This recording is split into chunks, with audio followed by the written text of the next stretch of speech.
কি কি বলছেন? স্যার, বললাম যে ডান স্যার পাশে যদি টিডিএস থেকে, আচ্ছা একজন একজন বলেন। স্যার বলতেছি যে ডান পাশে যে 70 লেখা আছে, এই 70 টাকা যদি 80 টাকা হইতো সেক্ষেত্রে কি হইতো স্যার? হ্যাঁ, 80? আপনি যা বলবেন তাই লিখবো। 80 হলে এখন আমাকে কি? আরো 20 টাকা দেওয়া লাগতো। তাহলে ওই 27 টাকা থেকে আমি 20 টাকা নিয়ে আসবো। আর এই বছরে আমি রসগোল্লা দেবো, মানে এই বছরে আমাকে কোনো ট্যাক্স দিতে হবে না। আর ওই যে 60 টাকা, ওই মানে পিছনে 27 থেকে তো 20 খাওয়াই দিলাম এবছরে, ওই 60 টাকা আবার পরের বছরে খাওয়াবো। Okay sir.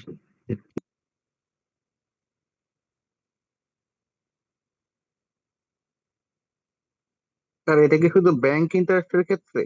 না না, সব ক্ষেত্রে। মানে এটা তো একটা এক্সাম্পল। ওকে।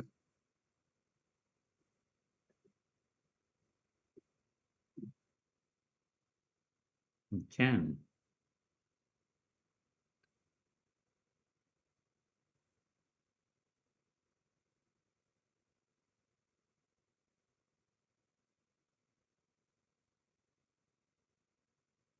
স্যার এমন কি করা যেত না, যেই অথরিটি টিডিএস কেটে রাখে তাকে যদি আমরা আগের বছরে যে এক্সট্রা টাকাটা দিয়েছি আমরা ওইটা সার্টিফিকেট জমা দেই, তাহলে ওরা কম দিল, তাহলে অটো অ্যাডজাস্ট হয়ে যায়।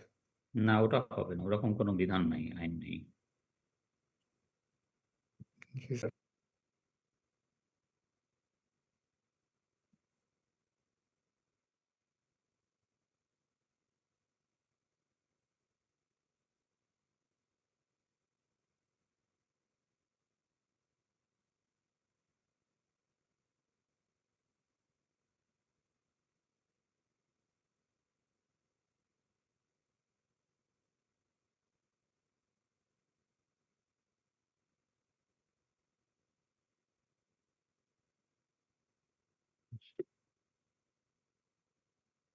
আচ্ছা, এইটা কি আপনাদের দেখাইছিলাম যে এবারের বাজেটে কি কি চেঞ্জ আসছে?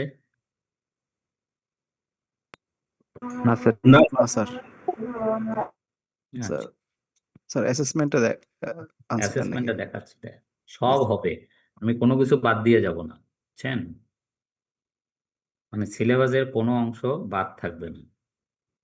এর জন্য যে কয়টা ক্লাস দরকার সব সে কয়টা ক্লাস হবে, চিন্তার কোনো কারণ নাই। সিনেমা একটা খুলছিলাম, আপনার কথায় সিনেমা আর একটা খুলছি, বুঝছেন? আপনি জানতে চাইছেন যে স্যার এই যে পড়াচ্ছেন কোন সেকশন থেকে পড়াচ্ছেন, কোন সেকশনে চেঞ্জ আসছে। কি ওহিদুল বলছেন না? জি স্যার। হ্যাঁ, আপনার জন্য এই সিনেমাটা খুলছে।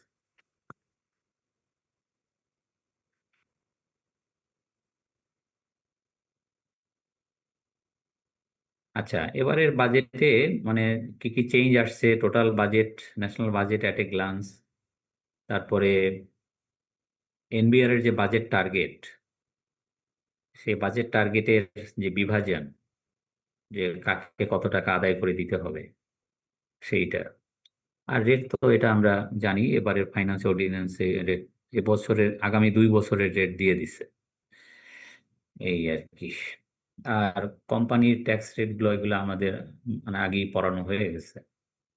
আর যেটা টার্নওভারের উপরে যে মিনিমাম ট্যাক্স, সেটা আগে 60 পয়সা করে ছিল, এখন এটা 1% হয়ে গেছে।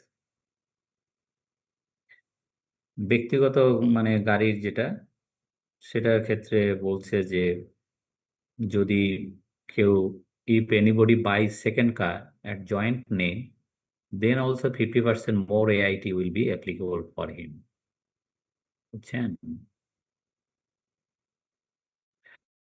এই, আর ইসের উপরে হবে না, মানে যদি ব্যাটারি চালিত গাড়ি হয় মানে তাহলে আর হবে না, ও পরিবেশ সারচার্জটা হবে না, এটাও এবারে নিয়ে আসছে আর কি। রিটার্নের ক্ষেত্রে এটা তো আমরা দেখছি গত ক্লাসে, কাকে কাকে রিটার্ন দিতে হবে না সেই লিস্টটাও বড় হয়েছে।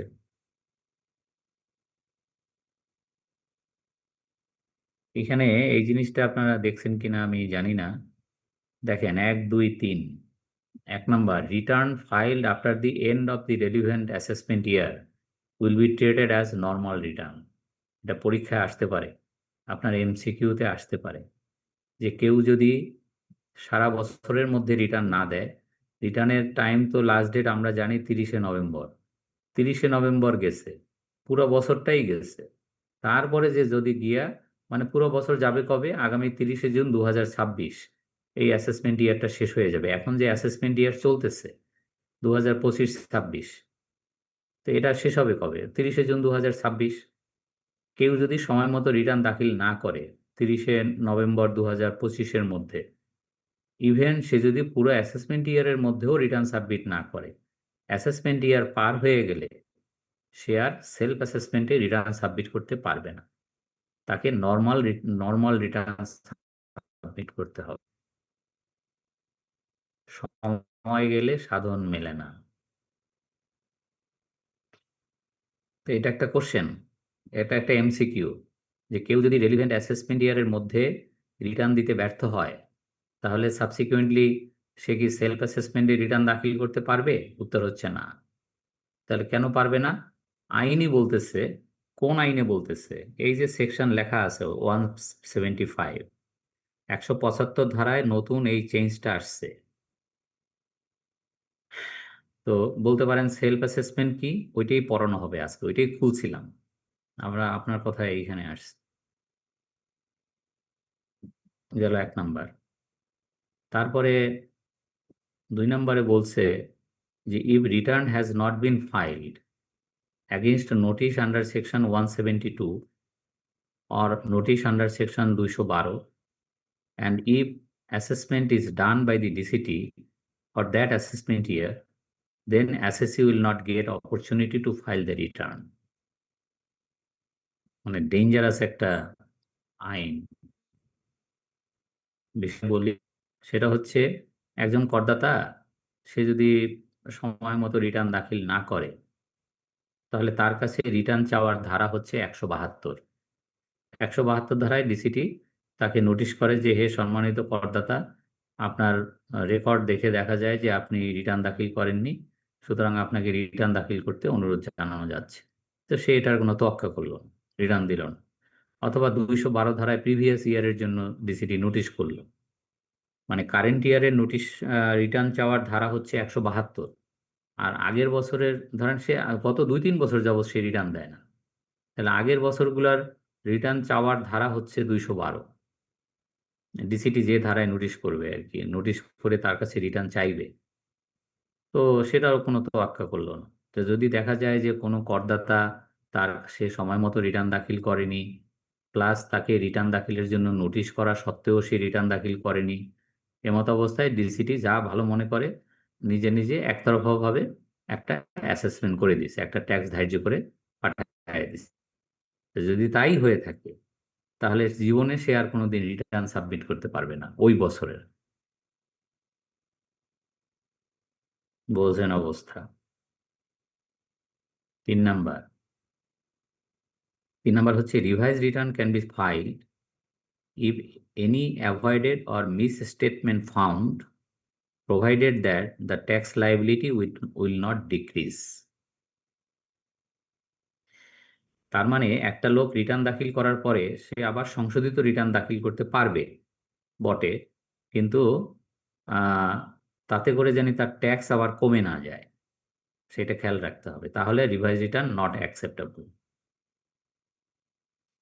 যদি কোনো ভুল ভ্রান্তি ধরা পড়ে, তাহলে রিটার্নটা মানে অবশ্যই সংশোধন করতে পারবে, কিন্তু উইদাউট মানে ডিক্রিজিং ট্যাক্স লায়াবিলিটি, মানে তার ট্যাক্স যেন কমে না যায় আগের থেকে, প্রথমটা থেকে পরে রিভাইজ রিটার্নে যেন ট্যাক্সটা কমে না যায়।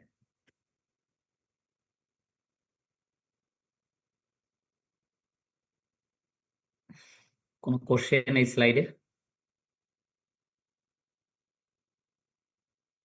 স্যার, প্রথমটার ক্ষেত্রে যে বলা হয়েছে যে শেয়ার না, দ্বিতীয়টার ক্ষেত্রে যে শেয়ার রিটার্ন দিতে পারবে না ওই বছরে, তো সেই ক্ষেত্রে তার যদি কোনো বাধ্যবাধকতা থাকে যে এই যেরকম যে সে যদি 5 লাখ টাকা একটা ডিপিএস করতে যায় অথবা যে কোনো যেখানে প্রুফ অফ সাবমিশন রিটার্ন দেখাইতে হয়, সেই ক্ষেত্রে তার করণীয় কি হবে?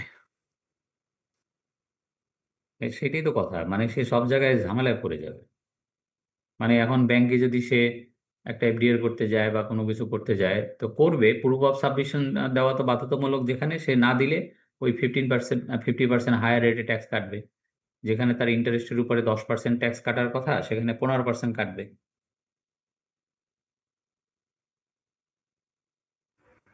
স্যার আর উপরেরটা হচ্ছে 1 বছর লেট হলে, তাই না? 1 বছর লেট হলে, হ্যাঁ। এটা কি ব্যক্তি এবং প্রতিষ্ঠান উভয়ের জন্য সেম স্যার? হুম, সবার জন্যই, সবার জন্য।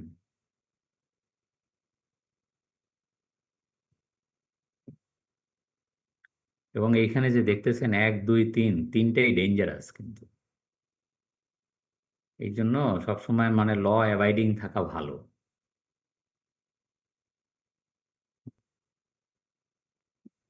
স্যার নর্মাল রিটার্ন বলতে কি বোঝাচ্ছে স্যার? এটি পড়াবো আজকে, এটা খুলছিলাম আজকে তো অ্যাসেসমেন্ট নেওয়া, মানে আমি একবার খুলছিলাম, পরে আবার বন্ধ করে দিছি, বন্ধ করে দিয়ে এইটা চালাইছি। তো এইটা শেষ হয়ে গেলে আবার ওইখানে চলে যাচ্ছি আমি, যে নর্মাল রিটার্ন কি, সেলফ রিটার্ন কি, ওইগুলো পড়াবো আজকে, বুঝছেন? তো পার্থক্যটা বলি স্যার বলি সেলফ অ্যাসেসমেন্ট মানে হচ্ছে যে, সেলফ অ্যাসেসমেন্টের বাংলা হচ্ছে স্বনির্ধারণী। সেলফ, সেলফ মানে স মানে দন্তেস বফলা, নিজে আর কি, নিজের কর নিজে হিসাব নিকাশ করে রিটার্ন দাখিল করা, এর নাম হলো সেলফ অ্যাসেসমেন্ট। অ্যাসেসমেন্টের বাংলা হচ্ছে কর নির্ধারণ। আর নর্মাল কি, মানে আমি নিজের কর নিজে নির্ধারণ করব না, আমি একটা সিম্পল রিটার্ন দেবো, ডিসিটি আমার হিসাব নিকাশ করে আমার ট্যাক্স পরিগণনা করে দেবে, আমার কত টাকা ট্যাক্স হয় সে ধরে দেবে। এখন বলতে পারেন যে স্যার, এখন যদি সে আমার অনেক বেশি টাকা ট্যাক্স ধরে, তো বেশি টাকা ট্যাক্স ধরলে তো আমার আপিল ট্রাইব্যুনাল, হাইকোর্ট, এগুলো আজকে পড়ানো হবে, বুঝছেন? এই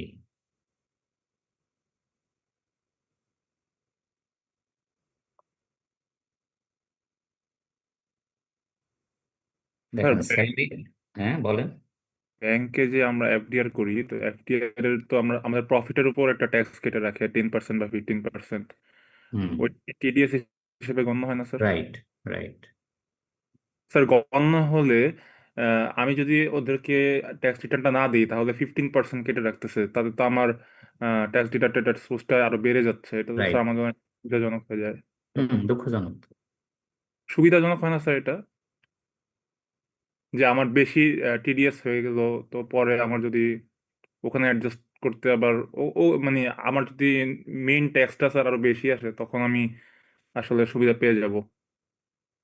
সুবিধা না, আপনার সুবিধা কি আমি বুঝতেছি না, যাই হোক, মানে তো মানে পরিষ্কার করে বললে আমি বুঝতে লাইক পারতাম। আমার যদি টিডিএস লাইক দেখুন, আমার 10% কাটলে স্যার আমার যদি 70 টাকা টিডিএস কাটে, আর 15% করে কাটলে যদি আমার 90 টাকা টিডিএস কাটা হয়, আর আমার মেইন যেই সব মিলায় ট্যাক্স আসলে 100 টাকা, তখন তো স্যার আমার এক্সট্রা ট্যাক্স দেওয়া লাগতেছে না, ট্যাক্স রিটার্ন দেওয়া সত্ত্বেও, না দেওয়া সত্ত্বেও।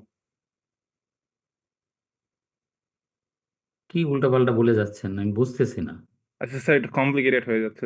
আচ্ছা স্যার। কমপ্লিকেটেড না, আপনার কথাবার্তা কিছুই হচ্ছে না, খুব খারাপ একটা কথা বলছেন আপনি। সেটা কি জানেন, যে স্যার আমার তো 15% কেটে রাখছে, আমার তো আর রিটার্ন দেওয়ার দরকার নাই। না না স্যার, আমি কি বলছি, জানেন? হ্যাঁ আমি স্যার ওইটাই বললাম যে ট্যাক্স রিটার্ন না দিয়েও তো স্যার মানে কি ওখানে কয় না, করতেছে না আর কি। না দিয়ে রিটার্ন না দিলে তো আপনার বেশি কাটতেছে, সেটা বলা হচ্ছে, যে জি স্যার। মানে সুবিধা কি হলো আমি সেটাই বুঝি না, এটা তো সবাই অসুবিধা বলে মনে করে। আমার কাছ থেকে যেখানে 10 টাকা কাটার কথা, সেখানে আমার কাছ থেকে তার 10 টাকা, আমার যদি 100 টাকা আমি ইন্টারেস্ট পাওয়ার কথা, ব্যাংক যদি আমার কাছ থেকে 10 টাকা কাটে তাহলে আমি 90 টাকা পাবো। আর ব্যাংক যদি আমার কাছ থেকে 15 টাকা কাটে 15% হারে, তাহলে আমি 85 টাকা পাবো। আপনি বলছেন স্যার আমি 85 টাকা পাইলে ওইটাই আমার জন্য ভালো, এরকম একটা আমি কি কথা আমি বলছেন? 50 টাকা পেলাম, কিন্তু স্যার আমি পরে দিয়ে দেখা গেল যে আমার সব মিলায় 100 টাকা পে করা আপনার লাগতেছে। শোনেন, সব মিলিয়ে যদি 100 টাকা পে করতে হয়, তাহলে তো আপনার যদি 15 টাকা কাটে কথার কথা, তাহলে আপনাকে আরো 85 টাকা দিতে হবে। আর যদি 10 টাকা কাটে তাহলে আরো 90 টাকা দিতে হবে। জি মানে স্যার, তখন বিষয়টা এরকম আর কি। এখন আপনি বলতে পারেন যে স্যার আমার কাছ থেকে বেশি বেশি কাটা ভালো, কারণ এই যে কাটে কাটে কাটুক, কারণ আমি যখন রিটার্ন সাবমিট করবো আমার তো আরো দিতে হবে, তো সেই দেওয়াটা একটু কমলো। এই কথা বলতেছেন নাকি? জি মানে 10 টাকা আগে থেকে কেটে মানে 10% কাটলে পরে দিয়ে আর কি স্যার আরো বেশি ট্যাক্স দিতে গিয়ে ওটা আবার দেওয়া লাগে। মানে সবার আমার আর কি ক্ষেত্রে যোগ না, বিয়োগ করে যোগ বিয়োগ করে আর কি সমানই আসে তখন আর কি এই জন্য বললাম। না স্যারে তো সবার সেটাই না। স্যারে সেটাই বলছে যে আপনাকে একটু কম দিতে হবে সেই সময়, এইটা আর কি আপনি যেটা বুঝতে জি চাচ্ছেন। জি জি সবার ক্ষেত্রে এটা না, সবার ক্ষেত্রে এটা না। ধরেন একজন ভদ্র মহিলা, তার মানে কোনো ইনকাম নাই, শুধু এফডিআর এর ইন্টারেস্ট আছে। তো সে এফডিআর এর ইন্টারেস্ট কত আছে? এফডিআর এর তখন ইন্টারেস্ট হবে না, তখন হবে না, কিন্তু অন্যান্য ইনকাম থাকলে একটা মানে এরকম হ্যাঁ, সুবিধা। যারা একটু বড় লোক, যার অনেক ইনকাম, জি তার ক্ষেত্রে হয়তো আপনার এই কথাটা কাজে স্যার লাগবে। এখানে একটা বিষয় আছে, এই যে 15% স্ল্যাবে তো অনেকের ইনকাম নাও যেতে পারে, সেই সময় কাটলে তো এটাতে বেশি কাটা হবে। আর সেইটাই তো বলছি, এটা তো, তো উনি তো ধরেন উনি একটা টার্গেট করে বলতেছে যে আমার অনেক ইনকাম, অনেক ইনকাম হলে সেটা ঠিক আছে, সে আমার বেশি কাটলে আমার অতটা মাথা ব্যথা নাই, সেটা আর কি। স্যালারি ট্যাক্স ম্যাটারে এবারে যে চেঞ্জ গুলো আসছে, সেটা হলো ওই যে লাল কালিতে চেঞ্জ গুলো আসছে। তো আপনি জানেন অবশ্য যে কোনো কোম্পানি তার এমপ্লয়ির হার্ট, লিভার, কিডনি, চোখ, brain, artificial human organ replacement, cancer treatment, এগুলোর বাবদ যদি টাকা ব্যয় করে কোনো কোম্পানি, তাহলে সেটা এমপ্লয়ির হাতে ইনকাম হিসাবে গণ্য হবে না। তো এবারে ব্রেইন আর হইলো ওই যে অঙ্গ সংযোজন আর কি, আর্টিফিশিয়াল হিউম্যান অর্গান রিপ্লেসমেন্ট, এই দুইটা যোগ করছে এবারে। আরেকটা 3 নম্বরে যোগ করছে, সেটা হলো যদি কোনো কোম্পানি যে গ্রুপ ইন্স্যুরেন্স পলিসি থাকে এবং সেই গ্রুপ ইন্স্যুরেন্সের যে প্রিমিয়াম, সেটা যদি কোম্পানি বহন করে, তাহলে ওইটা এমপ্লয়ির হাতে, ওই এমপ্লয়ির হয়ে যে প্রিমিয়ামটা দিয়ে দিল কোম্পানি, ওইটা এমপ্লয়ির হাতে পারকুইজিট হিসাবে যোগ হবে না। তবে যদি সে কোনো মোটরসাইকেল অ্যাক্সিডেন্ট করে বা কিছু, এবং ইন্স্যুরেন্স কোম্পানি থেকে যদি পায়, বেনিফিট পায়, সেই বেনিফিটটা তার ইনকাম ফ্রম আদার সোর্সে অ্যাড হবে। 3 নম্বরে যে লাল কালিটা, এটা এবারে নতুন আসছে আর কি, আগে কোনোদিন ছিল না এটা। আর 4 নম্বরে হচ্ছে যে 1/3 অফ স্যালারি অথবা 5 লাখ, এই দুইটার মধ্যে যেটা কম এটা করমুক্ত। এর 5 লাখের জায়গায় আগে ছিল 4.5 লাখ টাকা গত বছর। এই বুঝছেন?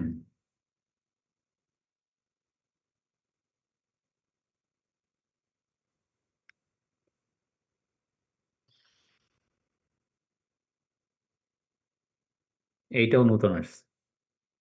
স্যার 4 নম্বরটা কি বললেন? 4 লাখ থেকে 4.5 লাখ থেকে 5 লাখ আসছে। হুম আচ্ছা।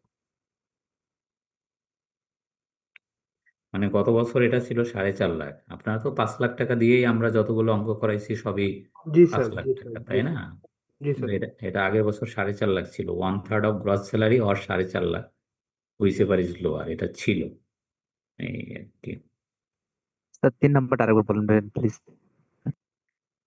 3 নম্বরটা হচ্ছে কোনো কোম্পানি, আপনি যে কোম্পানিতে জব করেন, সেই কোম্পানিতে যদি গ্রুপ ইন্স্যুরেন্স পলিসি থাকে, গ্রুপ ইন্স্যুরেন্স মানে কি, ওই কোম্পানির যত এমপ্লয়ি, সবার জন্য কোম্পানি একটা আলিকোতে বা মেট লাইফে একটা গ্রুপ ইন্স্যুরেন্স পলিসি খুলছে, এবং সেখানে মাসে মাসে প্রিমিয়াম দিতে হয় ওই আলিকোতে। তো কোম্পানি এটা করে কেন? আপনার এমপ্লয়ি বেনিফিটের জন্য। যে আপনার এমপ্লয়ি, একটা কোম্পানির এমপ্লয়ি, সে মোটরসাইকেল অ্যাক্সিডেন্ট করতেই পারে। এখন এই অ্যাক্সিডেন্ট করলে পরে তার ক্ষতিপূরণ দিবে মানে মেটলাইফ ইন্স্যুরেন্স কোম্পানি দিবে, যেহেতু গ্রুপ ইন্স্যুরেন্স করা আছে। এবারে আইনে বলছে যদি কোনো কোম্পানি তার এমপ্লয়ীদের জন্য সমন্বিতভাবে গ্রুপ ইন্স্যুরেন্স পলিসি খোলে, এবং সেই গ্রুপ ইন্স্যুরেন্স পলিসির জন্য যে প্রিমিয়ামটা মানে প্রদান করবে, সেই প্রিমিয়ামটা অ্যালাউবল এক্সপেন্ডিচার হিসাবে গণ্য হবে। কিন্তু এই প্রিমিয়ামটা ইনে বিনেয়া এমপ্লয়ির পারকুইজিট হিসাবে এমপ্লয়ির স্যালারির সাথে যোগ হবে না, কারণ এমপ্লয়ার এমপ্লয়ির পক্ষ থেকে প্রিমিয়াম দিচ্ছে। ব্যাপারটা বুঝছেন? জি স্যার, স্যালারির সাথে ওই টাকাটা অ্যাড হবে না আর কি, এটা বলতে চাচ্ছি। হ্যাঁ, আমরা যখন স্যালারির অঙ্ক পরীক্ষায় করব, তখন যদি এইরকম আসে যে কোম্পানি গ্রুপ ইন্স্যুরেন্সে তার বাবদ এত টাকা ইন্স্যুরেন্স কোম্পানিকে প্রিমিয়াম হিসেবে পরিশোধ করছে, ওটা আমরা স্যালারি ইনকাম কম্পুটেশনে আয় হিসেবে আসবে না। এটা হলো একটা কথা। সেকেন্ড কথা হচ্ছে, এখন যদি কোনো এমপ্লয়ি অ্যাক্সিডেন্ট করে, অ্যাক্সিডেন্ট করার পরে মানে মেটলাইফ থেকে ইন্স্যুরেন্স কাভারেজ পায়, তাহলে সেইটা তার ইনকাম হিসেবে গণ্য হবে এবং সেটা স্যালারি ইনকাম হবে না, হবে ইনকাম ফ্রম আদার সোর্স।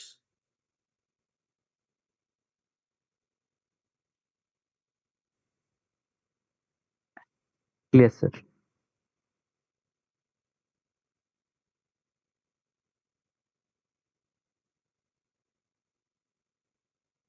এখন এটা যদি আপনাকে একটা স্যালারির অঙ্ক দেওয়া হয় এবং সেখানে যদি এই এই প্রবলেমটা দেওয়া হয়, তা আপনি যেন আবার মানে আকাশ থেকে না পড়েন যে এটা কোত্থেকে আসলো, বুঝছেন? আচ্ছা তো দিতেই পারি, আমি আপনাকে একটা অঙ্ক দিতে পারি যে এক ভদ্রলোক চাকরি করে, তার বেসিক এত, বোনাস এত, house rent allowance, medical allowance এত, আর এই সাথে এটুক জোড়ায় দিলাম যে তার হয়ে কোম্পানি একটা গ্রুপ ইন্স্যুরেন্সে তার হয়ে এত টাকা প্রিমিয়াম পরিশোধ করতেছে ইয়ারলি। তো আপনি যদি এই আইনটা না জানতেন, তাইলে আপনি চট করে যোগ করে দিতেন যে হ্যাঁ তাই তো, মানে তার পক্ষ থেকে যদি ইন্স্যুরেন্স কোম্পানিকে প্রিমিয়াম দিয়ে থাকে তার নামে, তাহলে তো এটা রিয়েলি তার ইনকাম, মানে স্যালারি হিসাবে গণ্য হওয়ার কথা। কারণ এটা একটা ইনডাইরেক্ট বেনিফিট। কে দিচ্ছে? কোম্পানি। কোম্পানি মানে কি? এমপ্লয়ার। কাকে দিচ্ছে? এমপ্লয়িকে।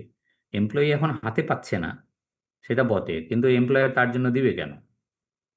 তো তার জন্য যা দিবে সেটাই তো তার ইনকাম। একটা কোম্পানিতে একজন এমপ্লয়ার, একজন এমপ্লয়ি, তো এমপ্লয়ার এমপ্লয়ির জন্য যা করবে পুরোটাই তো স্যালারি হিসেবে গণ্য হওয়ার কথা। এখানে আইন করে দিছে যে স্যালারিতে আসবে না, যদিও তার হয়ে তার নামে মাথাপিছু প্রিমিয়াম দিচ্ছে, কিন্তু এটা ভয় নাই, তার স্যালারির সাথে এটা যোগ হবে না। যোগ হবে যদি অ্যাক্সিডেন্ট করে, যদি অ্যাক্সিডেন্ট করে, কোনো অ্যাক্সিডেন্ট মানে ইন্স্যুরেন্স পলিসির কোনো কাভারেজ পায়, তখন সেটা তার ওই ইনকাম ফ্রম আদার সোর্সে হিট করবে, এই আর কি। আচ্ছা স্যার, সেক্ষেত্রে এটা তো এই যে 3 নম্বরে যে ইয়েটা আছে সেটা তো ইসের জন্য প্রযোজ্য, ঠিক না স্যার? পার্সোনাল অ্যাসেসমেন্টের জন্য প্রযোজ্য। হ্যাঁ, উপরেই তো লেখা ট্যাক্সেবল স্যালারি ইনকাম কম্পিটিশন, ও এই হেডটাই তো তাই আমার।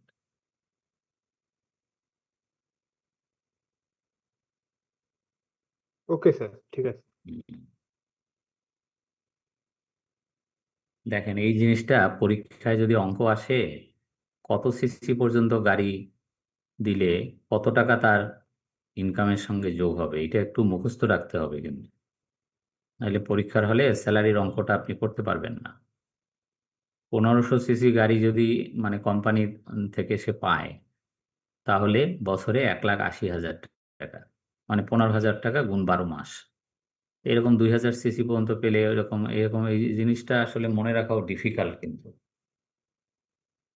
তো এটা কি গভর্নমেন্ট এমপ্লয়ীদের জন্য হবে? আর না, গভর্নমেন্ট এমপ্লয়ীদের সব মাপ, গভর্নমেন্ট এমপ্লয়ির জন্য সব মাপ। গভর্নমেন্ট এমপ্লয়ীদের শুধু মনে রাখবেন, একথা একবার দুইবার না বহুবার বলছি, আপনার মনে নাই, সেটা হলো যারা সরকারি চাকরিজীবী তাদের 12 মাসের যে মূল বেতন এবং বোনাস, এই দুইটাই হচ্ছে করযোগ্য, আর জীবনের বাকি সব করমুক্ত। তারা সরকার থেকে যা যা পায় সব করমুক্ত, স্যার ওনারা বুঝছেন? নিজেরাই নিজেদের সুবিধা মতো সব বানায় ফেলছে স্যার। সরকারি চাকরিজীবীর যদি অঙ্ক পরীক্ষায় আসে, এটা সবার আগে করবেন, জি কারণ এর স্যার। মতো সোজা অঙ্ক আর পৃথিবীতে নাই। সব মাপ, সব, দুইটা বাদে। উৎসব স্যার ভাতা, স্যার উৎসব উৎসব ভাতা ভাতা। ওই তো উৎসব ভাতাই মানে বোনাস আর কি। উৎসব ভাতা আর হচ্ছে 12 মাসের মূল বেতন, বেসিক স্যালারি। আরেকটা বৈশাখী ছিল স্যার, বৈশাখী ভাতা স্যার। বৈশাখী ভাতা করমুক্ত, মানে আচ্ছা। সব করমুক্ত, শুধু দুইটা ঈদের দুইটা বোনাস বা পূজার দুইটা বোনাস, আর হচ্ছে 12 মাসের মূল বেতন, স্যার বুঝছেন? উৎসব ভাতা নামে যদি কিছু থাকে অঙ্কে? সবকিছু মাপ, বললাম কি, আপনার যদি আরো সহজভাবে শুনতে চান আমার কাছ থেকে শুনে রাখেন, সেটা হলো 14টা বেসিক ধরতে হবে।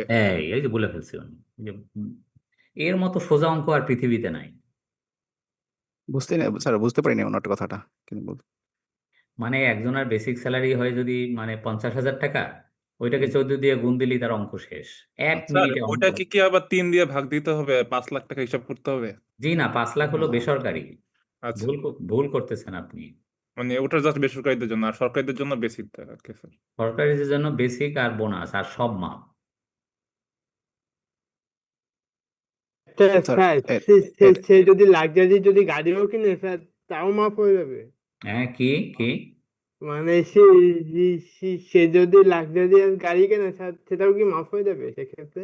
লাক্সারিয়াস গাড়ি কেনা তো আয় না, আয়কর তো হচ্ছে আয়ের ও উপরে। এটা আয়ের কথা বলতেছেন, আচ্ছা।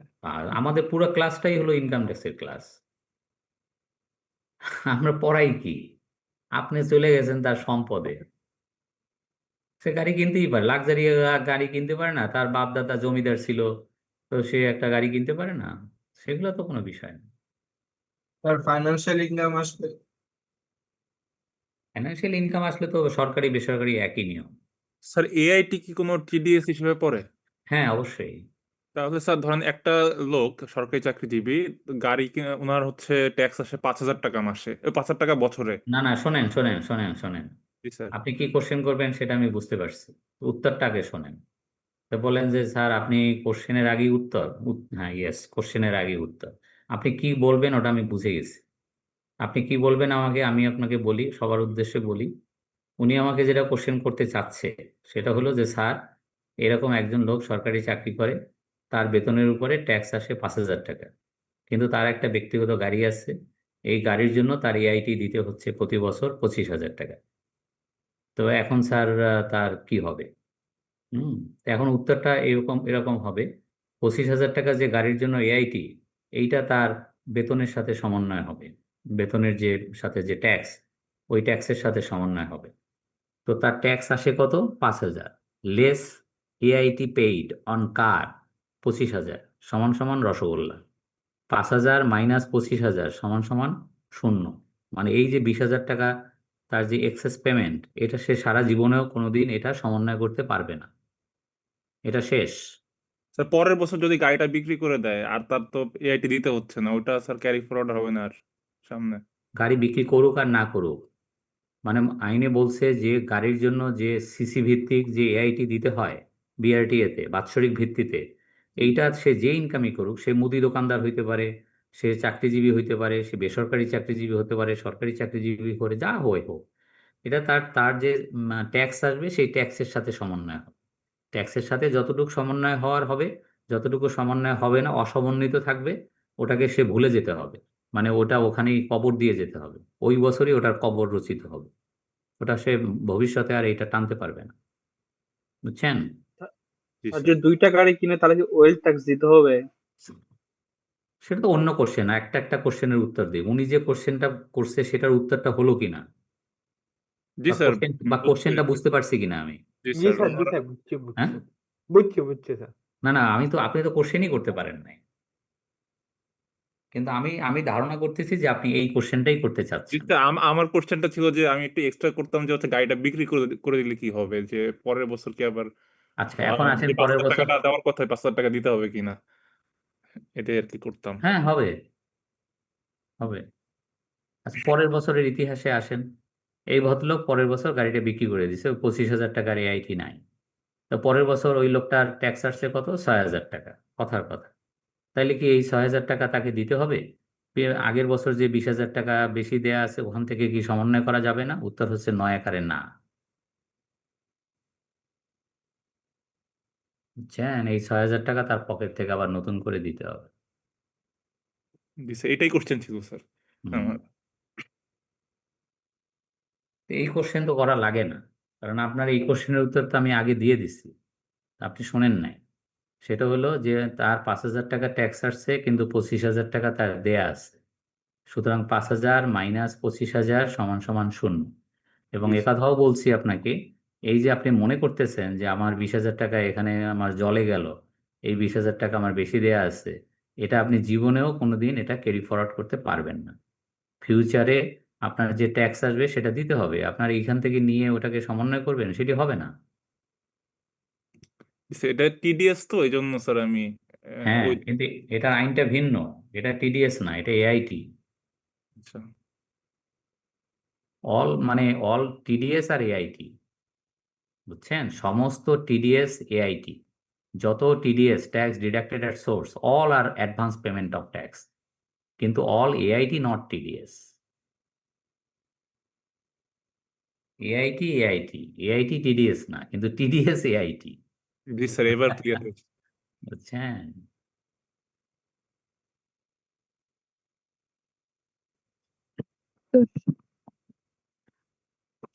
সরকারি চাকরি যদি হুম। প্রতি মাসে 1 লাখ করে পাই, তাহলে 12 লাখ, আর বোনাস 2 লাখ, 2 দিয়ে তাহলে হচ্ছে 14 লাখ।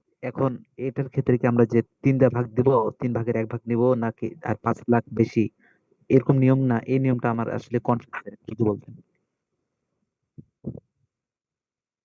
কি বলেন শোনেন, 4 নাম্বারটা হলো বেসরকারি আর 5 নাম্বারটা হলো সরকারি। আপনি আমাকে যে কোশ্চেন করছেন, একদিকে হচ্ছে সে সরকারি চাকরি করে, তার 1 লাখ টাকা মূল বেতন, আর বোনাস পাইছে 2 লাখ টাকা, তাহলে মানে 12 লাখ আর 2 লাখ 14 লাখ। এখন উনি আমাকে কোশ্চেন করছে, স্যার এই 14 লাখ থেকে কি আবার আমরা 1/3 বা 5 লাখ এটা বাদ দেবো 4 নম্বরে যেটা? এটা হচ্ছে ওনার কোশ্চেন, হাস্যকর কোশ্চেন।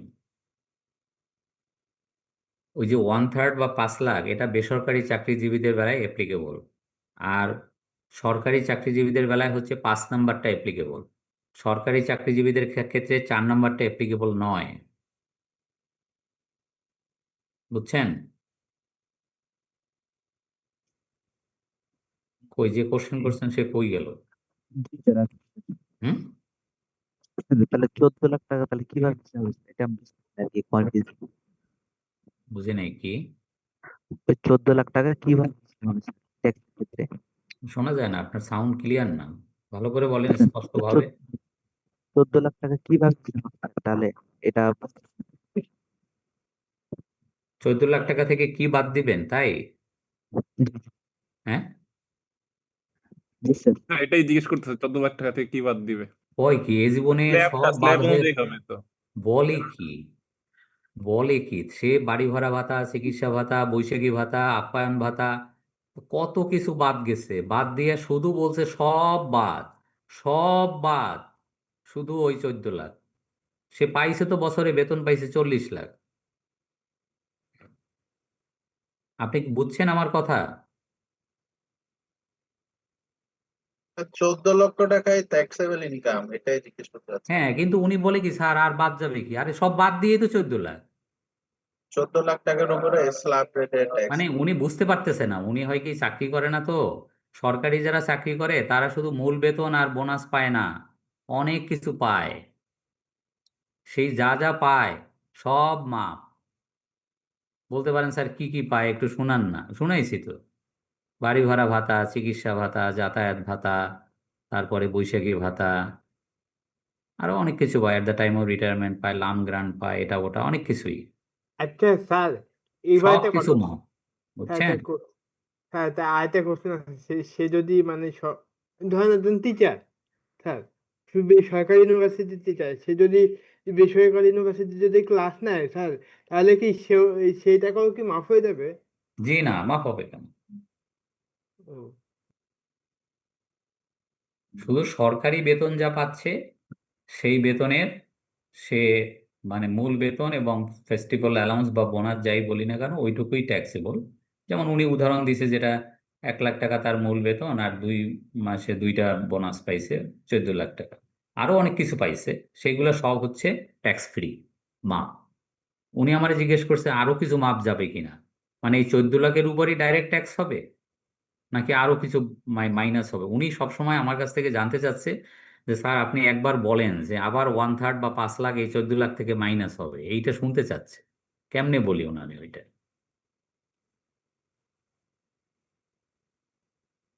স্যার সরকারি চাকরিজীবী যে টিউশন করায় যদি টিচাররা, সেটা স্যার কোন হেডে যাবে ওই ইনকামটা, টিউশন ইনকামটা? টিউশন ইনকাম যদি কোনো হেড খুঁজে না পান, ইনকাম ফ্রম আদার সোর্স তো আছেই, অগতির গতি।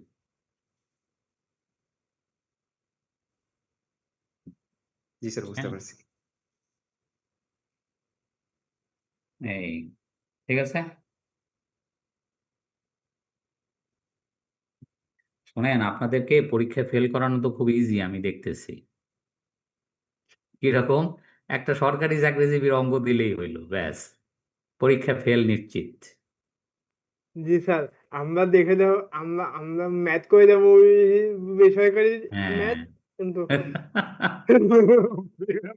আমি যা বোঝার আমি বুঝে গেছি যে সরকারি চাকরিজীবীদের একটা ছোট্ট অঙ্ক যদি দেওয়া হয় যে একজন সরকারি চাকরিজীবী তার মূল বেতন এত, বাড়ি ভাড়া এত, বোনাস এত, বৈশাখী ভাতা এত, ইত্যাদি ইত্যাদি। হ্যাঁ, তো ব্যাস ছোট্ট একটা অঙ্ক, ভেরি সিম্পল। এই অঙ্ক পাওয়ার পরে আপনি যা খুশি যে এটা কোনো কথা হইলো, আমরা এত বড় বড় অঙ্ক করছি এবং সব যোগ যোগ করে সব যোগ করে আপনি বলবেন যে স্যার তো পড়াইছে, আমাদের অঙ্ক করাইছে 1/3 অথবা 5 লাখ, এর মধ্যে যেটা লোয়ার এটা এখান থেকে মাইনাস হবে, আর সাথে সাথে পুরো অঙ্কটা কাটা, পুরো অঙ্কে আপনি 0 মার্ক পাবেন। আল্লাহ, পুরা বাস। স্যার একটা ছোট ম্যাথ করার দেন এরকম। সরকারি চাকরিজীবীদের ম্যাথ হলো সবচেয়ে ইজি, ভাই ওই পরীক্ষা আসবেও না। সবচেয়ে ইজি। সরকারি চাকরিজীবীদের আপনার যত খাত দেওয়া আছে সব মাপ, শুধু আপনি ওখান থেকে, এবং 1 মিনিট লাগে একটা সরকারি চাকরিজীবীর অঙ্ক করতে, 1 মিনিট লাগে। কারণ আপনি সব মাপ, মানে কোনো কিছু আপনার অঙ্কে আসবে না ওই দুইটা বাদে। মূল বেতন 1 লাখ টাকা করে, 12 মাসে 12 লাখ, কথার কথা, আর 2 মাসের দুইটা বোনাস 2 লাখ টাকা। তাইলে তার ট্যাক্সেবল ইনকাম কত, ট্যাক্সেবল স্যালারি কত, 14 লাখ। এই 14 লাখের এখন স্ল্যাবে ফেলে দেবেন। প্রথম 3.5 লাখ টাকা করমুক্ত, পরের 1 লাখের উপরে 5%, ব্যাস অঙ্ক শেষ। আপনারা ভুলটা কোথায় করবেন? ওই ভুল করবেন ওইখানে যে স্যার রঞ্জন স্যার পড়াইছে, ওই যে হ্যাঁ, স্যালারি, ওই যে হ্যাঁ স্যালারি মানেই 5 লাখ হচ্ছে টাকা। 5 লাখ টাকা এখান থেকে বাদ যাবে, 1/3 বা 5 লাখ বাদ যাবে, ওইটা দিছেন কি শেষ। তাইলে ভালো করে শুনে রাখেন যে 1/3 অফ গ্রস স্যালারি আর 5 লাখ, এইটা বাদ যাবে বেসরকারি চাকরিজীবীদের ক্ষেত্রে। আর সরকারি চাকরিজীবীদের ক্ষেত্রে হলো নিচের এসআরও নাম্বার 225, তারিখ হচ্ছে 13/7/2023। সেই এসআরওতে বলা আছে তাদের শুধু মূল বেতন এবং বোনাস এই দুইটা বাদে সবকিছু এক্সেমটেড, লেখাই আছে। এভরিথিং ইজ, অল অ্যালাউন্সেস আর এক্সেমটেড, ইভেন রিটায়ারমেন্ট বেনিফিট পর্যন্ত এক্সেমটেড। সবকিছু তাদের ট্যাক্স ফ্রি, শুধু ওই দুইটা বাদে। এবং তাদের ওইগুলো সব বাদ দেওয়ার পরে আবার কি 4 নম্বরে যাবেন আপনি, যে আবার 5 লাখ টাকা বাদ দিই, সেটি হবে না। শোনেন, যাদের বেলায় 4 নম্বর অ্যাপ্লিকেবল তাদের বেলায় 5 নম্বর অ্যাপ্লিকেবল না, যাদের বেলায় 5 নম্বর অ্যাপ্লিকেবল তাদের বেলায় 4 নম্বর অ্যাপ্লিকেবল না। কতভাবে আর বলবো আপনাকে? জি স্যার, বুঝছি।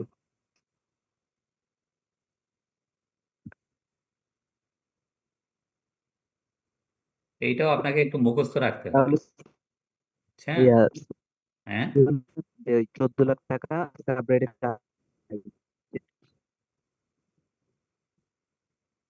স্যার নেক্সট যান স্যার। 14 লাখ সাবরেটে যত টাকায় ট্যাক্স টাকায়। ভাই আপনার কথা বেঁধে বেঁধে যাচ্ছে।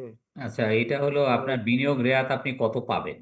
তা বিনিয়োগ রেয়াত তো আমরা হিসাবটা জানি, এই হিসাব অনুযায়ী তো আমরা অঙ্কও করছি। জি স্যার, করছি। হ্যাঁ, যে মানে ইনকামের 3%, অথবা প্রকৃত যে বিনিয়োগ করছে তার 15%, 50%। অথবা সর্বোচ্চ 10 লাখ। এটা হলো ফর্মুলা। রেন্টাল ইনকাম কম্পিটিশন তো এটা আমরা জানি, হাউস প্রপার্টি ইনকামে আমরা অঙ্ক করছি, এটা আমরা জানি। অডিট প্রসিডিওর এখন অনেক সিম্পলিফাই হয়েছে, ট্যাক্স অডিট যদি কোনোটা অডিটে পড়ে, পেনাল্টি এইটা পড়ানো হবে আজকে, যে কেউ যদি কর ফাঁকি দিয়ে থাকে তার কত টাকা জরিমানা হবে। আগে নিয়ম ছিল, আর্লিয়ার প্রভিশন ছিল একরকম, এখনকার প্রভিশনটা একটু ভিন্ন। তো এখন আগেরটা আপনার জানার দরকার নেই, আপনি নতুনটাই পড়বেন, নতুনটাই পড়ানো হবে আপনাকে। ট্যাক্স ফ্রি ইনকাম যেটা, সেটা একটু দেখতে পারেন। সেটা হলো আগে যাদের শুধু কৃষি থেকে আয় ছিল, কৃষি আয়, অন্য কোনো আয় নাই, বা থাকলেও শুধু ব্যাংক ইন্টারেস্ট ইনকাম ছিল, তাদের 2 লাখ টাকা পর্যন্ত আয় করমুক্ত ছিল, বুঝছেন? কিন্তু এখন নতুন আইন করছে যে যাদের কৃষি আয় এবং financial income from financial asset, মানে ব্যাংক ইন্টারেস্ট ইনকাম ইত্যাদি, তাদের 5 লাখ টাকা পর্যন্ত আয় করমুক্ত, বুঝছেন?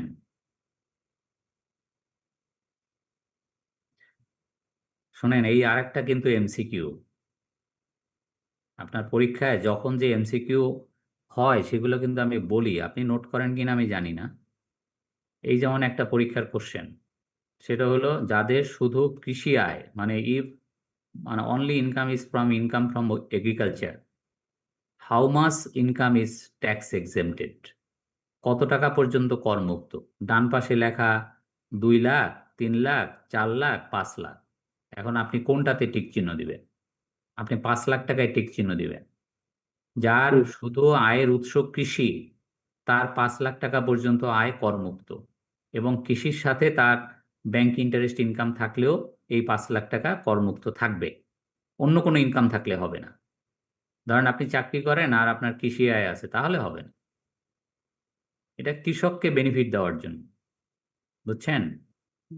জি স্যার, ওই যে 3.5 লাখের জায়গায় 5 লাখ হবে নাকি স্যার? কি বলে এই, আপনি আপনি তো গোলমাল পাকায় ফেললেন। না স্যার, বললাম যে ওই যে এই আছে না, যে, না না, 3.5 লাখের জায়গায় 5 লাখ হবে না, এটা আবার ও আচ্ছা, বুঝতে, ওটা তো স্যালারি স্যার। জি স্যার। আমি পড়াই ইনকাম আর আপনি চলে গেছেন ট্যাক্সে। এই হলো আপনাদের দোষ। আপনারা কোনটা ইনকাম আর কোনটা ট্যাক্স এইটাই বোঝেন না। এটাই বুঝতেছি না চৌধুরী সাহেব। হুম, আমি তো ইনকাম ট্যাক্স পড়াচ্ছি না আপনাকে। তা বলতে পারেন স্যার আপনি কি পড়াইতেছেন এগুলা? আমি পড়াইতেছি ইনকাম। স্যার এগ্রিকালচারের সাথে অন্য হেড থাকলে তারা 5 লাখ ওটা পাচ্ছেন, না, তখন আর 5 লাখের এই করমুক্ত এটা কাজ করবে না। শুধু একটা হেড, এই জন্য এটা অ্যাপ্লিকেবল। একটা না, দুইটা আর কি। এখানে বলছে যে কৃষি আয়ের সাথে আপনার ইনকাম ফ্রম ফিনান্সিয়াল অ্যাসেট থাকতে পারে। ফিনান্সিয়াল হ্যাঁ, মানে ব্যাংক ইন্টারেস্ট কে মিন করছে। তো থাকলেও এটা মানে হ্যাম্পার হবে না। এই 5 লাখ টাকার বেনিফিট একজন কৃষক পাবে, বুঝছেন? এখন তার মানে কি, একজন কৃষকের মানে ধরেন তার এগ্রিকালচার থেকে ইনকাম, তার ইনকাম কত? ইনকাম হচ্ছে 20 লাখ। তাহলে ইনকাম যদি 20 লাখ হয়, এই ধারা অনুযায়ী 6 শিডিউল পার্ট 1 প্যারা 20, এই অনুযায়ী 5 লাখ টাকা করমুক্ত। তাহলে 20 লাখ থেকে 5 লাখ বাদ গেলে থাকে কত? 15 লাখ। 15 লাখ। এখন 15 লাখ টাকা আপনি স্ল্যাবে ফেলবেন, যে প্রথম 3.5 লাখ টাকা করমুক্ত জি ওইভাবে ফেললে জি জি তারপরে জি। আপনি ট্যাক্স বের করবেন, বুঝছেন? জি স্যার। জি স্যার বুঝছি। ওই যে নিচে অনেক সময় লেখা থাকে না, ওরকম ওরকম টাইপের ইয়ে স্যার। হুম। তারপরে দেখেন 2 নম্বরে যেটা বলছে সেটা হলো মানে income from poultry, fishery, hatchery, pelleted poultry feed, fish feed, dairy, sub farming, seed cultivation, silk worm production etcetera. এগুলো কিন্তু আপনার আগে স্ল্যাব রেটে করমুক্ত ছিল, রিডিউস ট্যাক্স রেট ছিল।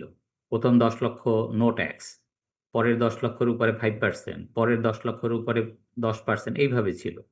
0, 5, 10 এরকম ছিল। এখন ওই এসআরও গুলো সব বাতিল করে দিছে সরকার, এনবিআর বাতিল করে এখন যেটা বলছে, যারা এই জাতীয় ব্যবসা করে, পোলট্রি, হ্যাসারি ইত্যাদি ইত্যাদি, এখানে যেগুলো দেখতে পাচ্ছেন, তাদের যা ইনকাম হবে তার প্রথম 5 লক্ষ টাকা করমুক্ত।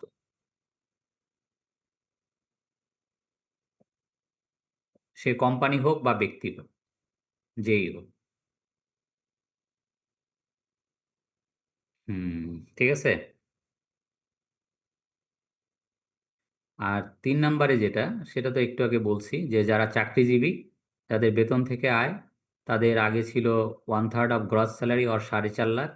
এই দুটার মধ্যে যেটা কম, এখন বলছে যে না, 1/3 অথবা 5 লাখ, এই দুটার মধ্যে যেটা কম সেটা ট্যাক্স ফ্রি। আর লাস্টে যেটা বলছে সেটা হলো যে প্রভিডেন্ট ফান্ড, যে কোনো fund, provident fund, gratuity fund, হ্যাঁ, এদের, তারপরে পাবলিক বিশ্ববিদ্যালয় যেমন ঢাকা বিশ্ববিদ্যালয়, তারপরে বলছে যে international educational institution established in Bangladesh under separate law but which is not a private university, তারপরে আইসিএবি, আইসিএমএবি, আইসিএসবি, এদের সব ইনকাম করমুক্ত, শুধু তাদের ওই ইনকাম ফ্রম ফিনান্সিয়াল অ্যাসেট বাদে।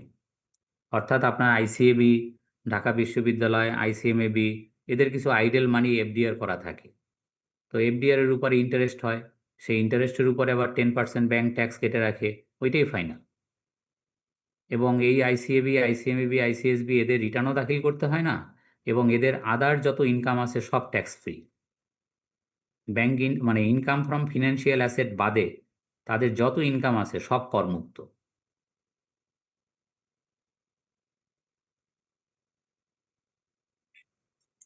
স্যার 3 নম্বরটা স্যার যদি একটু বলতেন স্যার। 3 নাম্বার বলতে হবে। একটু স্যার যদি 3 নাম্বারে হচ্ছে আমরা তো আপনাকে কয়েকটা অঙ্ক করাইছি স্যালারি বা ব্যক্তির স্যালারির আর কি। তো সেখানে আমরা দেখছি যে একজন বেসরকারি চাকরিজীবী তার যা গ্রস স্যালারি তার 1/3 অথবা 5 লাখ, এই দুটোর মধ্যে যেটা কম এটা করমুক্ত। এইটা আগে 5 লাখের জায়গায় 4.5 লাখ ছিল। এই আর কি। মানে গত বছর থেকে এই বছরের বাজেটে কি কি চেঞ্জ এটা পড়ানো হচ্ছে আপনাদেরকে এখন। স্যার তাহলে যে লিমিটেড কোম্পানিতে যদি কোনো সার্ভিস হোল্ডার থাকে ওনারাই তো স্যার এই ক্যাটাগরিতে পড়বে। হ্যাঁ, অবশ্যই অবশ্যই। এক্সাম্পল স্যার যদি থাকে যে লিমিটেড কোম্পানিতে সার্ভিস করে হ্যাঁ তাহলে হ্যাঁ তার হিসাবে 15 লাখ আসে, তাহলে তো আমরা আমরা তাহলে স্যার আগে 5 লাখ বাদ দিয়ে তারপরে স্ল্যাবে ফেলে দেবো, এইরকম না স্যার? হ্যাঁ হ্যাঁ হ্যাঁ, অবশ্যই অবশ্যই। আচ্ছা ঠিক 5 লাখ না, মানে 1/3 অথবা 5 লাখ যেটা কম।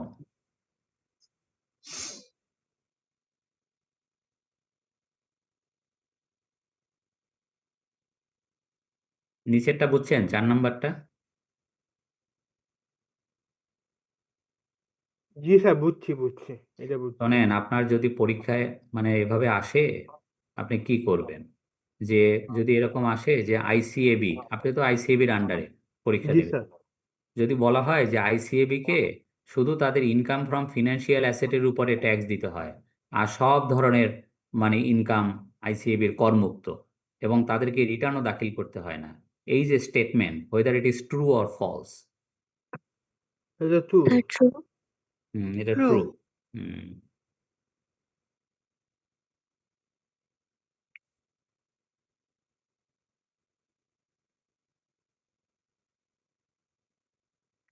তারপরে এখানে আরো আছে, এবারে আইনে আপনার নোবেল প্রাইজকে করমুক্ত করে দিছে, এটা শুনছেন কিনা জানি না। 6 শিডিউল পার্ট 1 প্যারা 30-এর ক, এখানে বলছে নোবেল পুরস্কার, ম্যাগসাইসাই, তারপরে পুলিৎজার, আরও এখানে যা যা দেখতেছেন, অস্কার, যদি বাংলাদেশের কোনো সিটিজেন যদি এই পুরস্কারগুলো পায়, হ্যাঁ, তাইলে সেটা তার উপরে বাংলাদেশে তাকে কোনো আয়কর দিতে হবে না। এই চেঞ্জটাও এবছরে কিন্তু। আপনাদের এখন কি পড়াচ্ছি যে এবারের বাজেটে কি কি চেঞ্জ আসছে, এই তার মানে স্যার এই নতুন, হ্যাঁ, এই নতুন ভাবে এগুলো আসছে আর কি। বুঝতে পারছি। স্যার এটা কি আমাদের পরে করাইতেন ক্লাসটা, না? আপনার জন্যই তো শুরু করছে এটা, আচ্ছা, আচ্ছা। আপনার ওইটা তো সামনে আছে, আপনি যেটা জানতে চাইছিলেন, এই মানে এই সেই আছে প্রেজেন্টেশন। আচ্ছা, আপনাদের তো একটা ব্রেক দরকার মনে হয়, তাই না? জি স্যার। হুম। জি স্যার। আচ্ছা, জি ঠিক আছে, স্যার। একটা ব্রেক দিয়ে দিই, ব্রেকের পরে অনেকক্ষণ বক বক হচ্ছে, তো একটা ব্রেকের পরে আবার আসতেছে। এই 15 থেকে 20 ওকে স্যার। মিনিটের একটা ব্রেক, হ্যাঁ ঠিক আছে। আচ্ছা ঠিক আছে স্যার। স্যার 20 মিনিট নাকি হ্যাঁ 15 20 মিনিট? মিনিট, হ্যাঁ 20 মিনিট, আচ্ছা। ঠিক আছে।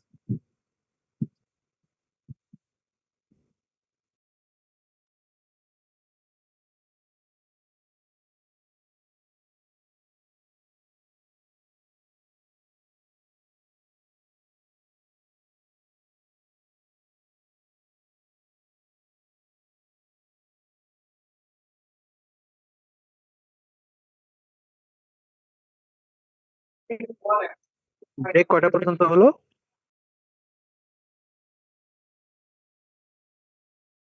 ভাইয়া 20 মিনিট হবে ভাইয়া ব্রেক।